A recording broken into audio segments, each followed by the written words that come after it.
What's good with your social media? It's your boy Nick Love and the K9 ProSeeds. Today I'm about to go check out my man Stan Smith over there at Iron Shop K9s and see how he does his decoy training and how he also trains for a couple of other dogs that he work with. I'm gonna also ask him a couple of tips and tricks for myself on how I can make my dogs even more better than what they already are. So as you can see, holla at your boy, come on rock with me.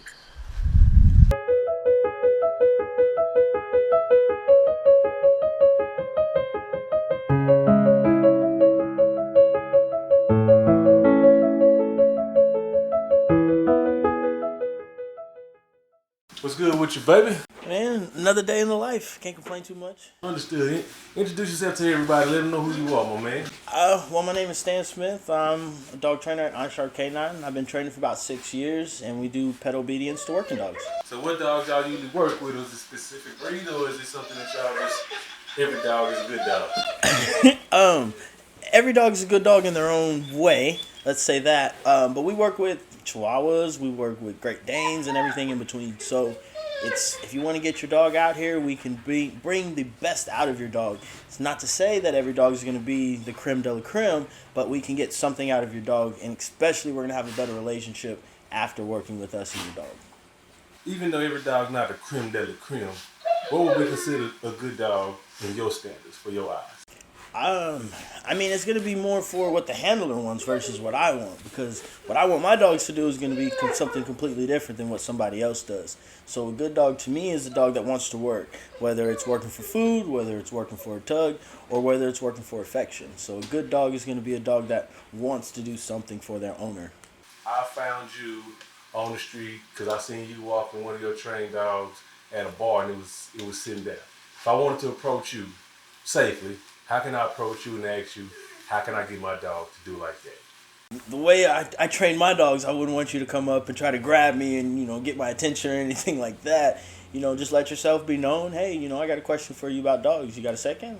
9 times out of 10, it'll be like, yeah, what's up? You've been doing, I'm guessing it's Iron Sharp sign, correct? Iron Sharp K9, yeah. Iron Sharp K9, I'm sorry. Iron Sharp K9, y'all been in business, or you yourself, you've been doing it for 6 years, correct? No, so we just started Iron Sharp last year. But I've been training in the dog world for about 6 years now. Do you have a favorite dog or breed you like to work with more than the others? I like the pit bull. I mean, they're built like tanks. They can do everything, and then they actually have an off switch. They'll chill, they'll lay down, they'll do what you need them to do. But when you turn them on, they're turned on. So that's my favorite dog. But I mean, again, it's just whatever dog that wants to work. We've gotten some really amazing things out of just some good old mutts. Well, there's a dog named Buster. He's Heinz 57. He's pit bull mixed with something else, and he was handled by, at the time, a 16-year-old girl, and we had that dog doing. My biggest viewed video is 8.3 million on TikTok, and it's with this mutt and a 16-year-old girl. So they did the time, they put the work in, and they got that dog to the point where his control is amazing, his bite work is amazing, and they just have that bond in a relationship. So the breed of the dog, yes, it matters. Yes, it has weight and, genetics here. But at the end of the day, heart is one thing that you can't really measure. And if that dog has that heart and that want to with their handler, they're going to do amazing things. So as far as training goes, is there like a specific time frame y'all want them ready, or is it just each dog may be different? So I mean, it's like anything. The earlier you start, the more you can learn. But that's not a be-all, end-all. That's not a be-all, end-all, because I started training Rocco when he was 2 years old, and he picked up on everything really, really quickly. But we had a bond in a relationship. So when I started training him, he already did certain things. He was athletic. He liked me. He wanted to go with me. So then when we got some direction, it was easier to make him or want him to do things that we wanted when we had an idea. But Jamil's been working with Creed since he's been 6 weeks old, and there's things that Creed's doing that Rocco isn't doing because he's never gotten to get a bad habit. He only knows how to do it one way. So the earlier you start them, you can get them to be this way without having to go through the bad parts. They're picking up bad habits and stuff like that. But again, the best time to start working your dog is today. I've seen on a couple of TV shows, mostly through social media, I've seen animals running, I guess they're called trials, I don't really know, but they wound up running like a big open field, and they wound up barking at people, and then they run and jump through hoops and stuff like that. What exactly is something like that? And are your dogs capable of doing that if I were to bring it to you? Yeah, so I mean, there's different sports. I mean, there's PSA, there's Schutzen, there's French Ring, Mondio Ring, K9 Street League, various stuff that people are going to be doing with their dogs, and it's just a certification system. The dog is going to get trialed on their obedience, their control, and then their bite work. At the end of the day, it's all about communication. And yes, we can get your dog there. If you know the rules, you know what you want your dog to do, we can work to that point to get there. So is that like a sport, or is that like a like a cult? Is that what you want to think? Because I mean, I see them on social media and even on TV, and like all the dogs look the same, the handlers look the same outside of the different sizes. So is it like a sport, like boxing or fishing or football, or is this like a one size fit all for just one individual? I mean, it's a sport at the end of the day. It's just like basketball, it's just like football, baseball. All of the players are going to look similar. But that just doesn't mean that you're not going to have a Muggsy Bogues or you're not going to have a Steph Curry. That is not necessarily what a basketball player should look like, but they can still hoop with the best of them if you can bring it out of them. It's easier to get certain dogs to do certain behaviors because, again, that's what they were bred for. They're going to be more handler oriented, the shepherds. They're going to listen to people more versus the bully breeds that have they were bred to do stuff on their own, so they're not listening to somebody tell them, hey, go this way or go that way. They were bred to, get a bull or to do some other type of work where they're going to have to basically, they're more independent, because if you listen to somebody telling you how to fight a bull that has horns and they're telling you to go left and the bull's like, yeah, go left, and you listen to them and you don't make it. So yeah, it's easier if the dogs are, bred for this thing, but that doesn't mean that an anomaly can't happen. So in your line of work, how many times do anomalies happen? Let's say somebody brought in like a schnauzer. Is that animal capable of doing what it's supposed to do? Are the animals like sized up pound for pound, or are they breed for breed, kind of like the Westminster Killer stuff? Is it like that, or is they just free for all? I think it's more of a free for all. If your dog can do the what is qualified for their certification, you can put your dog in it.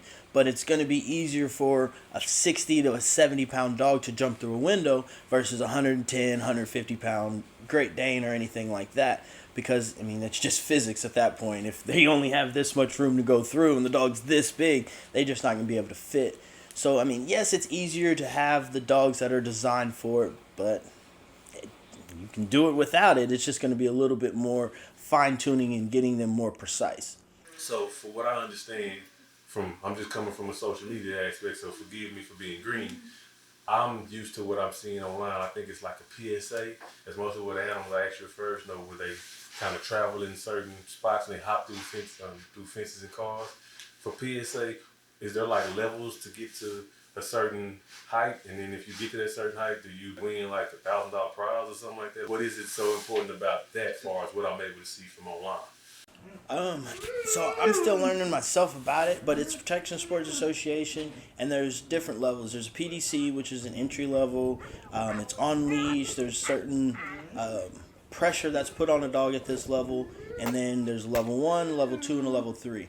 And as it goes up, the dogs have to do more complicated things, whether it's going to be more decoys on the field, whether it's more distractions, whether it's further sins. It gets harder as you go up. And you have to get, I think, 2 legs at each level to pass. And it has to be like over 80% or something like that. Again, I'm still learning the rules of it. But it's basically you get graded on certain things, and you have to pass that grade before you can go on to the next one. And it takes, I think you can start your dog at 18 months, and then their trials are like every 6 months or something like that. And it's just going to be how much time you want to put in to get your dog to the final level. So you say you're still learning what this is, so I'll be under the impression that you must have a mentor. Yeah, I'd say I have a mentor. Interesting. So your mentor, he or she is able to guide you in what this here levels are? Mm-hmm. Yeah, he's done it with, I think, 1 or 2 dogs, and he's done Mondio rings, so he's been in various sports. So he's been able to show us different techniques on outing the dogs, different techniques on getting them to bite certain places, just how to communicate better with your dog as somebody who's been through it. Because a lot of this stuff, even somebody who's been doing this 20 years, it's all new. Every dog's going to be different. Just because the technique worked with every dog for the last 19 years doesn't mean that it's going to work with this one dog. But you can put different tips that you learn off of this dog with this dog, and it's just going to make it easier to communicate going forward. So yeah, I would definitely, a mentor is very important in this world because it's going to be an outside eyes looking in on stuff that can improve you. And everybody's not your mentor. Just because somebody's giving you dog advice or saying something about your dog, that doesn't mean they're your mentor. You want somebody who really is going to mean well for you and your dog, and is going to put their ego aside and really genuinely want to help you get better, and not basically trying to put you down to make themselves feel better. Because there's a lot of that in this dog world. So coming off of that statement right there, it sounds as if you're telling me that in this particular field, like every other field, that sounds like politics. Yeah, I mean, I think it's a lot of politics that are involved in and stuff, and I think there's just been like a negative connotation on things that this person has to be bad for like me to be good, versus this motherfucker's a bad trainer, this dog's a bad dog. Like, everybody can be bad at what they're, bad at. And when I say bad, I mean good. But it's just gonna be egos, insecurities, whatever it is, that people have to downplay what somebody else is doing to make themselves feel better about whatever they're doing. Outside of the egos, from a bad owner to having a good dog, have you ever seen a dog carry the owner to where you like, I can kind of tell the owner was kind of brand new with this here, but that dog seemed to be a special dog, and it's kind of carrying over without the owner or the handler being that good, and he feels that he's the reason for this? Are you able to tell? Yeah, I mean, from personal experience, Rocco, I mean, my personal dog, I was green before I started training with him, had no experience, did nothing with a dog. I actually had a dog get hit by a car, and Rocco was just special. He just did stuff, and he wanted to do those things for me. So when we started learning, okay, he had to go jump over a 6-foot fence. I got him to the point where he did that. Like, now he'll do it on and on and on. And that goes back to the bond that I had with Rocco. He always just wanted to do stuff for me. So if you have a dog that wants to do stuff for you, they're going to be more willing to. And yes, they can take you to places where an inexperienced or a very experienced handler can take a lesser dog and do more with them. Chief and Stevie are a good example. Chief is a really good dog, and he's teaching her how to handle when this is her first dog she's ever really handled. And she's been coming out since I think it was like May, and they went from the point where Chief didn't know anything and Stevie didn't know anything to now they're doing competitional focus healing. We're figuring out the outs. We're going to start working on return to heels. It's just building that masterpiece that you want, and it doesn't happen overnight. Again, it takes time, it takes effort. She literally comes out twice a week. We spend about an hour to 2 hours working, and then she goes home, and I'll get videos 9 o'clock, 10 o'clock at night. Hey, look, I'm doing my healing stuff, and it's like, all right, try this. And then she goes home and sends me the videos. Hey, is this how I do it? And it's just, you can have a really good dog, but you have to have a handler who wants to put in the work, because I've seen IPO 3 dogs that don't have really good handlers and they don't listen. So yeah, you can have an exceptional dog, but it takes a handler that wants to put in the time and have that bond with the dog to bring the best out of them. If I'm an individual who doesn't have time and I'm more of a like right now type person, I heard you say it takes time, but if I wanted my dog to be, what's the highest level? Is that what, 2, 3, 1? Just depending on what you're going to be doing, but 3 is usually the highest of any sports. If I wanted my dog to be a level 3, and I came to you and said, I need this dog at a level 3 in 2 weeks. Can we get this done? I'll look at your message, or I'll look at you and be like, I think you need to go find somebody else. Just because, I mean, there's no fast track to this. There's no cheat codes. There's no speeding it up. Even if you have all of the knowledge, all of the experience, the best of the best dog, you still have to wait till that dog either grows up. You still have to wait till that dog goes through those situations, and you have to teach them on the levels. You can't have a finished dog when they don't even know the step one that they're trying to do. So there's no fast track to it. If somebody wants it quick, I mean, those are the kind of people that I don't really like to deal with, just because they're always going to be having some unrealistic expectation. But it doesn't mean that it's going to take a year. It doesn't mean that it's going to take 2 years to get that. if you put in the work, you can get the dog that you want. And I mean, I think it takes about 90 days to really find out how far you can really take that dog. And then some dogs, you start with them, first week they're going slow, they're not doing nothing, and then 2 weeks in, you're like, all right, we need to teach this dog how to out, because now he's going in and he's getting to the point where he's turned up. So every dog's different. There's not a one size fits all. There's never a quick path to it, and you got to put in the time. You got to put in the time. You got to put in the time. So it sounds like it's pretty much hard work and not Instagram quickly. It ain't 15 seconds I can have this dog ready. Huh? I mean, it's quality work, so it's not necessarily hard, but if the dog's doing positive reps and they're understanding it and you build every time that you work with that dog, yeah, it does start expediting the process, but there's no exchange for it. You got to make sure you put that dog in situations. You got to show them the positive way to do it and then be able to correct them in a manner that they understand. And you don't want to correct the dog for something that they don't understand, because now they're going to start resenting doing the behavior for you. Versus if you put them in situations, make them successful, and then when they decide to mess up in a situation, you can correct that behavior, and the dog's like, well, all right, I know I was speeding, I got my speeding ticket, now I got to handle the consequences. What is the purpose of a protection dog? I mean, from the outside looking in, if I had came and got one of your top dogs and anybody's top dogs for protection, will I be able to utilize this dog myself the way that you're doing it, even if you teach me?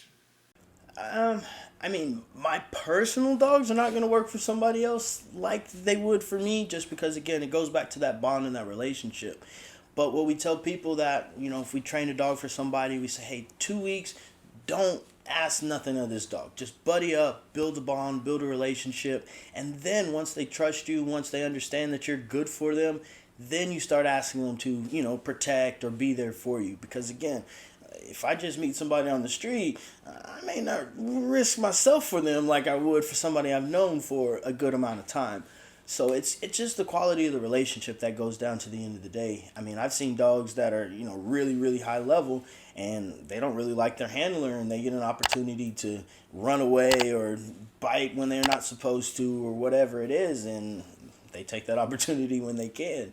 So bond, the relationship that you have with your dog is just, I think it's the most important thing in this game, because the dog that wants to work for you is going to be more willing to do anything that you ask them to. So what's the benefits of having a well-trained dog? Benefits of having a well-trained dog, you have a dog that's going to be safe. Whether it's a dog that knows when, where, and how to bite, or if it's a dog that simply knows when you tell them, come here, or you blow a whistle, that they should stop doing whatever they're doing and return back to you.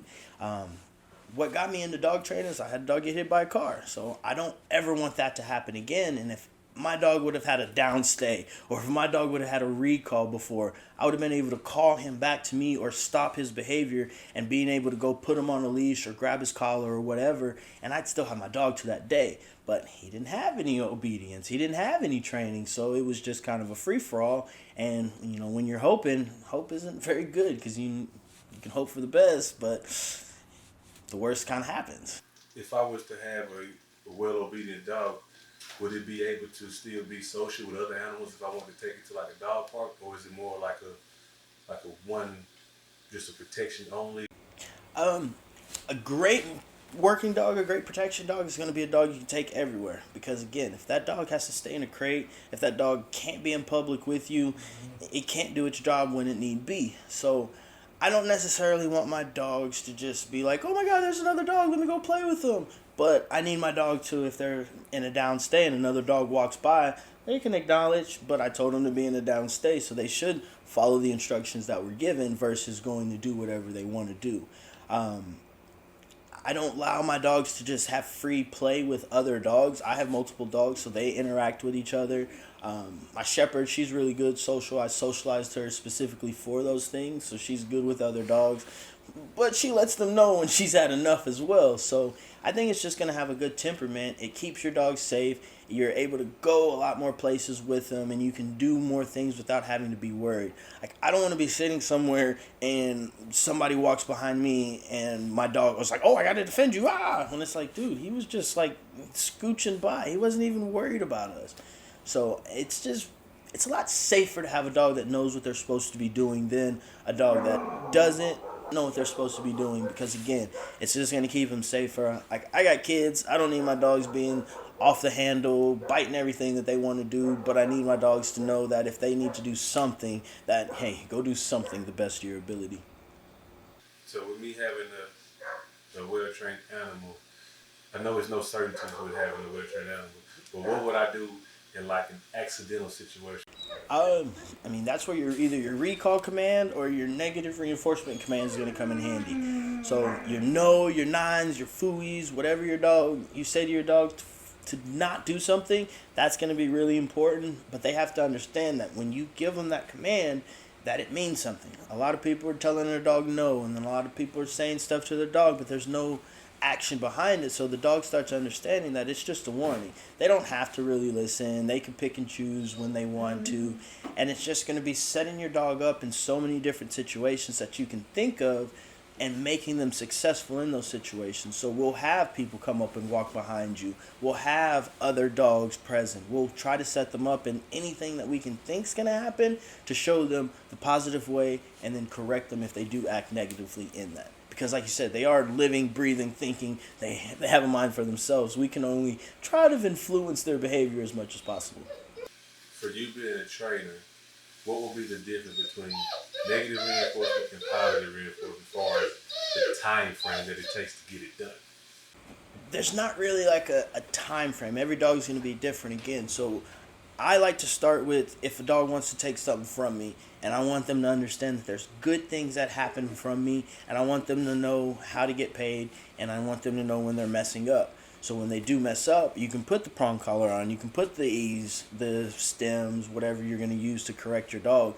But I want to make sure that dog understands exactly what's expected from them. So if it's a recall, I want you to come here and sit down. So I'll break those into 2 steps so that dog understands, all right, I'm supposed to come and sit. I'm supposed to come and sit. Not just come and pick and choose. No, you got to come and be in this physical position, and that's how you get your reward. So then when you ask that dog, hey, come over here, and they don't do that, there is some type of correction, and they're like, all right, let me go over here and do what I'm supposed to do. But it's not really a time thing. It's more of a feel and how fast that dog understands.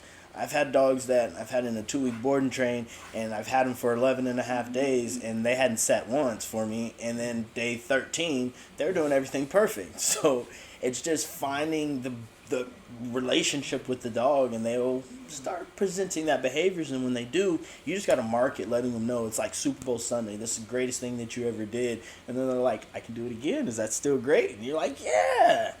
So it's just finding that balance between, being that dictator military and just being that dog's buddy, the fur mom, world of the dog game. What would happen? I did like a 6-week boarding training, but I needed it in like 3 or 4 weeks because I was going out of town. Even though the dog doesn't have everything under control, will it still be manageable until I'm able to bring it back to you? Not to toot my own horn, but I think your dog is going to be better after spending any amount of time with me, just because we're going to break things down to that dog. And they may not be finished, but they're going to have more of a communication between what's expected of certain things. And if you do the things that you need to keep that dog sharp, keep them in line, they will fall back into it when we pick back up or when we resume the training afterwards. Well, I appreciate you letting me know what that is, man. I'm glad you was able to sit down and give me information I did not know. So give me who you are, and also how can someone reach out to you if they wanted to work with you. Again, my name is Stan Smith. Iron Sharp K9 is our dog training business. Instagram, it's IamStan90. TikTok, same thing. YouTube is Iron Sharp K9. Facebook is Stan Smith. IronSharpK9.com is the webpage, and my cell phone number is 817-781-2224. Hit me up. Let me know what we can do to assist you in your dog training journey.